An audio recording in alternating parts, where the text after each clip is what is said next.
So, your house has been on the market for a few weeks now. Well, there are all kinds of people out there who's going to want to start giving you advice or to start making some really crazy offers. So today I'm going to start going over a new one that just came across my desk, and I wanted to make sure that you're aware of it and the dangers. My name is Eric Hudson. If we haven't met before, I'm a real estate agent here in Las Vegas. And if you ever need to reach out for anything, call, text, or email.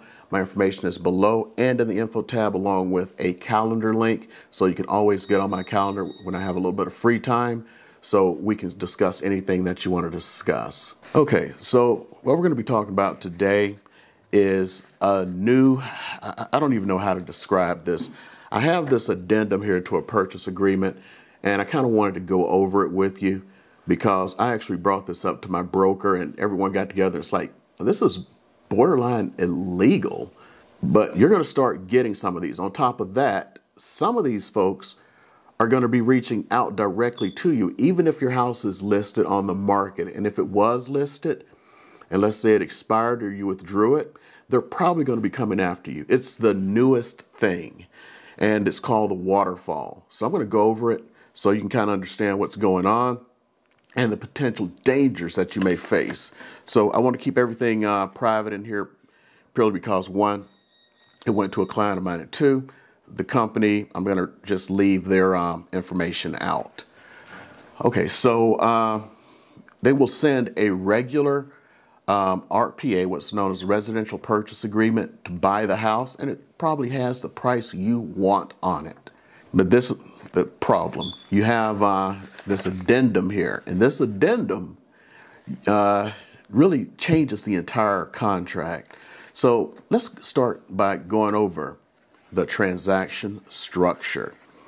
XYZ is purchasing the property from the seller for initial consideration of approximately 70% of appraised value. Now, with this one, the broker's already said a lot of these people are sending it out for 50% of appraised value. But it gets better. Let's go on. Which is reflected by the reserve cost described in section 3 below. Seller agrees to defer receipt of part of its proceeds from the sale of the property during the initial transaction. In consideration, among other things, XYZ's agreement to make such cosmetic and other improvements to the property, if any, at least they admitted that, if any, as the seller deems advisable. Okay. Therefore, listing the property for sale, the resale transaction, and paying the seller all additional proceeds, if any. Remember, they've kept 30 to 50% of the money up front. So $500,000 house, they've kept 50%, they kept $250,000. As provided in the waterfall to seller, as provided in section 4 below, upon the closing of the resale transaction. Seller acknowledges that it has received additional consideration and the value of the result of XYZ's purchase of the property, not really a purchase, in the manner provided in the addendum and the attached contract, because such purchase has provided the seller with certainty and convenience in the disposition of the property. Sounds nice. We're going to get through, let's say, seller may cancel any time before the closing of the initial transaction, blah, blah, blah. Mortgage payoff reserve cost. Seller agrees to instruct the settlement agent to pay off all mortgages and any other liens secured by the property in full at the closing of the initial transaction. Buyer and seller agrees. The settlement agent will withhold XYZ amount of money from the proceeds of the purchase price, otherwise distributable to the seller at the closing of the initial transaction. Closing agent will apply the reserve cost, blah, blah, blah.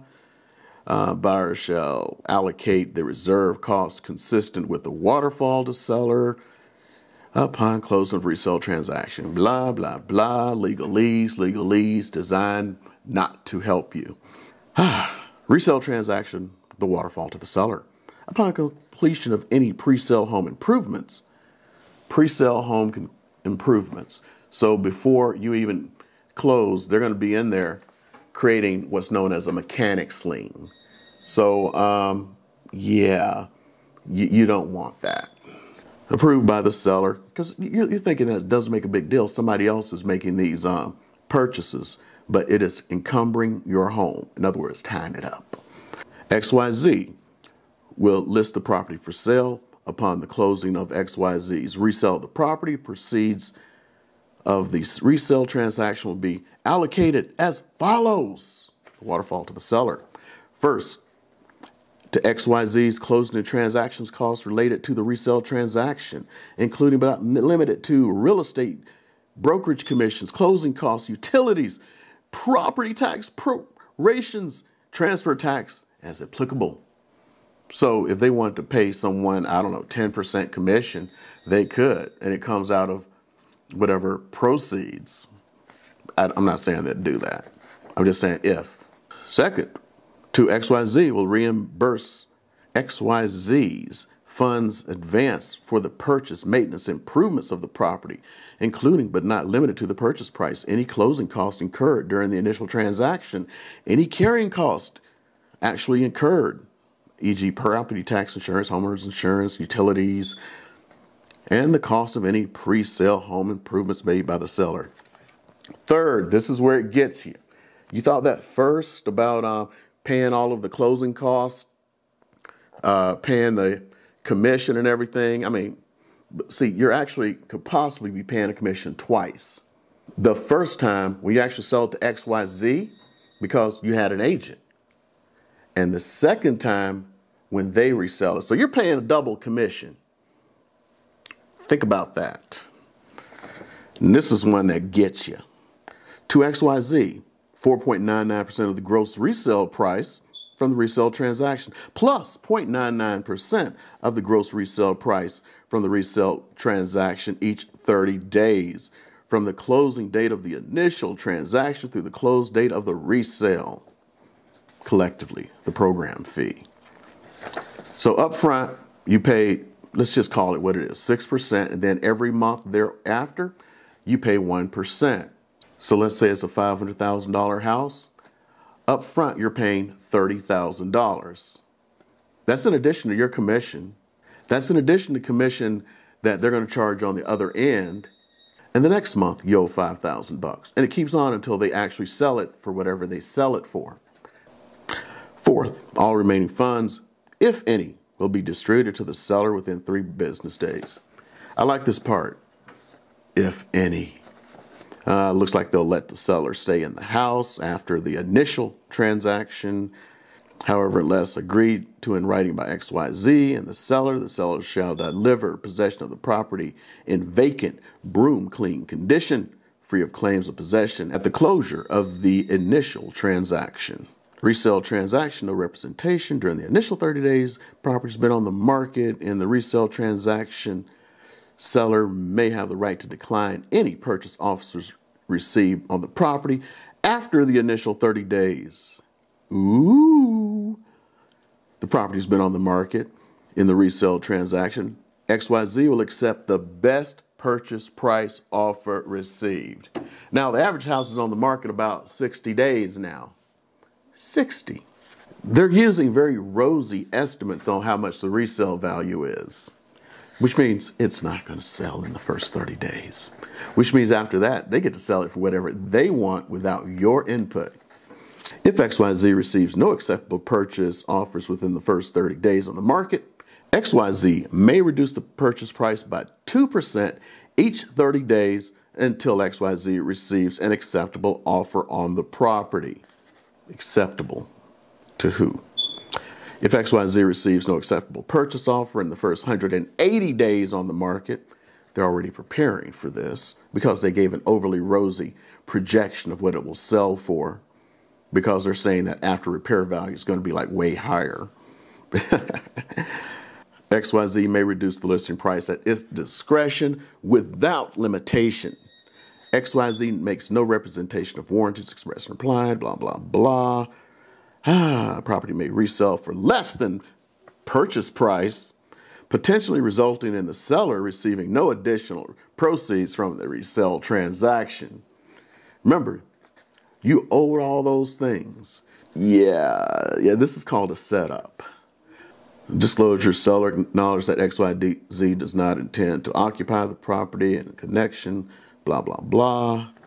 To the extent permitted by applicable laws, seller hereby agrees XYZ and XYZ's agents, representatives, employees, officers, members, partners, associates, attorneys, any real estate agencies, brokers, agents, and advisors, collectively known as the XYZ parties, from any and all claims of liability demanding arise from any way related to the valuation of the property by XYZ, XYZ's activities in connection with the initial purchase and resale, XYZ's improvements, if any, of the property.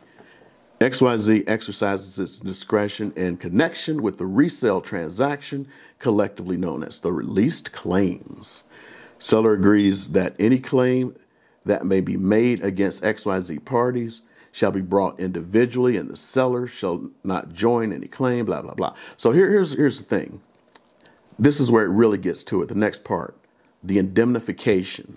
Seller agrees to indemnify, defend with counsel of XYZ's choice and hold XYZ as well as any real estate agency, brokerage, or agencies of each of the respective agents, representatives, employees, officers, members, partners, attorneys, harmless from any claims, loss, liabilities arising from any way party related to the resale of the property, any of the foregoing parties not in direct agreement with the seller is indeed a third-party beneficiary of foregoing indemnification by the seller. So in other words, everything's up on you. So let's say that they go and do some improvements. A painter is up painting the walls and they fall off the ladder. Who's responsible? You are. You're responsible for everything. If somebody sues, you have to provide their attorney. You cannot make this stuff up. Miscellaneous. Seller confirms XYZ has advised seller to consult with an attorney and real estate professional. You probably more need an attorney than a real estate professional on this.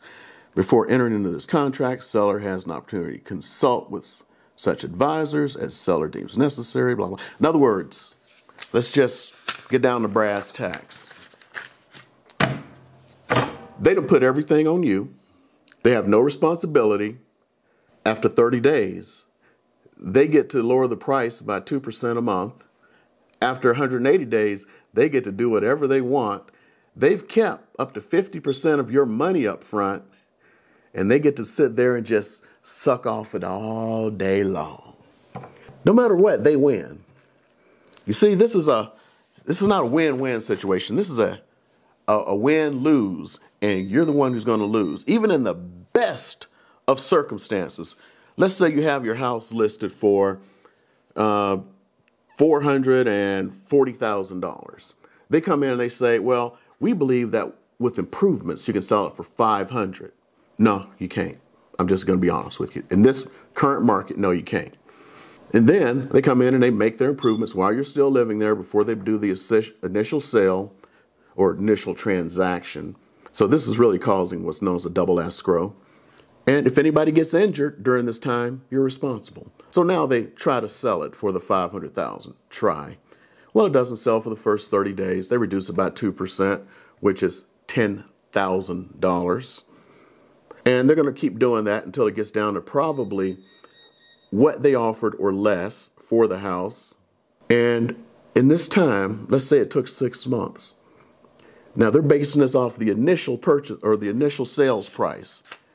You owe them $30,000. If you have a real estate agent, you have to pay their real estate agent. The additional 5 months was just $25,000. You owe them $55,000. So $55,000 to them, your real estate agent, their real estate agent, their closing cost. They took $100. In this case, let's say it's 50%. They kept $220,000 of your money. Does this add up? This is kind of like when the solar companies come around. Yes, I am going back to solar. And they sit there and try to convince you how much you'll save with solar. Then they show people who don't pay a electricity bill every month, but don't bring up the fact that their lease payment for solar is $290 something bucks. Oh, and by the way, I'm using that as a real example. My house is bigger than this house that I'm referencing right now. And I have older AC units, and I have a pool. This is not some kind of humble brag or anything. The point is, I have to use more electricity. I'm paying less than that when you average it out for the year. So you are not saving a dime with solar right now. In the future, maybe, but now, no. No. Then don't even talk about getting into battery backups and stuff. But I digress. So here's the point. On top of this being presented to me as a real estate agent, I found out from the seller that it may not be this company, but other companies are contacting them directly, even though they are listed on the MLS with this exact same offer or similar. It's like somebody opened up a school 2 weeks ago and started this crap.